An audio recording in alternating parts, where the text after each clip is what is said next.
And there's going to be certain things that you have to do when you get injured physically. And it works exactly the same way spiritually and emotionally. Okay. First, I want to just talk briefly about taking care of the heart, and then I'm talking about healing quickly. We need oxygen to stay alive, yeah? Everyone agree? You don't seem too short. You're good? We're good, okay. Spiritually, we also need oxygen.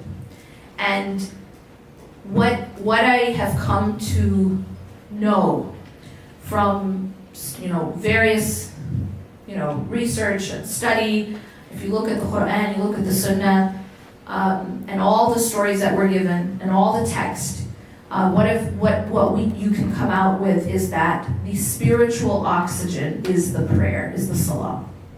Salah or prayer is what connects us to Allah subhanahu wa ta'ala and what literally oxygenates our hearts. If a person doesn't pray, it's like a person who doesn't breathe. And so when we talk about spiritual well-being and this spiritual first aid kit, the first thing that we have to have in that is prayer. Just like I can't talk to you about taking care of your body if you're not breathing, right?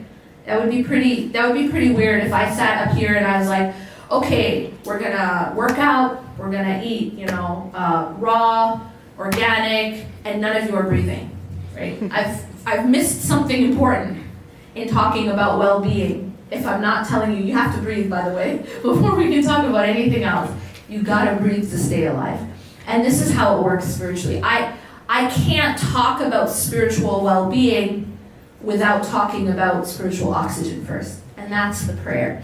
And the salah, when Allah subhanahu wa ta'ala prescribed salah, and by the way, the prescription of salah was done in a very unique way. Unlike any of the other commandments, unlike any of the other pillars, unlike any of the other things that were given to the Prophet ﷺ, the command to pray was given in Isra and Mi'raj, which means that the rest of the commandments came down to the Prophet, peace be upon him, through Angel Jibreel, right?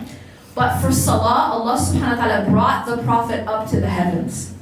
Even the way in which Salah was given to the Prophet was unique. It was very special. And that was when the Prophet was ascended to the heavens. And that is when Allah subhanahu wa ta'ala gave the commandment of Salah. Salah is the first thing we're asked about on the Day of Judgment. And the Prophet ﷺ said that if our Salah is in order, then that person will be successful. And if it's not, the person will have failed. And that's because Salah is that essential oxygen that we need just to stay alive spiritually. The other thing about Salah to keep in mind is, when a doctor gives you a prescription, and suppose a person is very ill, and they need this medicine to stay alive, right? And the medicine's given at particular times, right? The doctor says you have to take it in the morning, and then take it again at noon, and then take it again. And if this medicine is keeping you alive, you're probably going to take it as prescribed, right?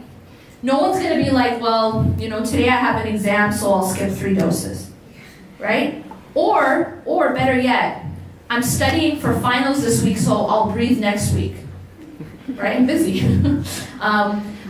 We don't do that. We know we have to breathe to stay alive. We know we have to take the medicine as it's prescribed in order to continue to be healthy.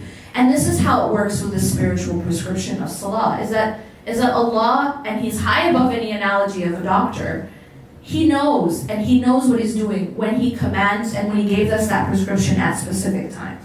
So taking that medicine and taking it on time. Breathing to stay alive, regardless. One other thing that happens is sometimes when we feel low, we sometimes want to give up, especially the Salah. I don't feel like it. I can't pray. I'm really having a low period. That's like a person who says, I'm feeling a little bit sick, like maybe you have the flu, so I'm going to stop breathing.